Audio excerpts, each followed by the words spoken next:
Jamaica, So, watch all over this. social media, there has been prophecies for the nation of Jamaica, warning the nation of Jamaica to repent. And what do Jamaicans do? This Jamaican woman says the prophets keep warning us, but we not listening. They're in the comment section mocking these prophets. Many of these prophets are true men and women of God, but y'all don't want to hear what they have to say because they're not preaching prosperity gospel. Y'all want to hear that, oh, you're going to buy a house, you're going to buy a car, all the material stuff that Unaga did left. Listen, it's time we take telling. We Jamaicans don't like take telling, but can't y'all see what's happening in the country? We have nothing to celebrate. The match we never win. The Miss Universe drop and fall. Hurricane Melissa mash up the country.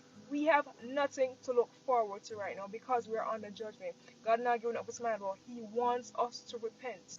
The prophets are saying that we need to go on 3-day fasting and repentance so that God can have mercy on us. Because what is coming next, what God has planned for this nation, not nice. We need to take telling a time for we stop, take everything as joke and get serious and go for city and pray that God have mercy on us.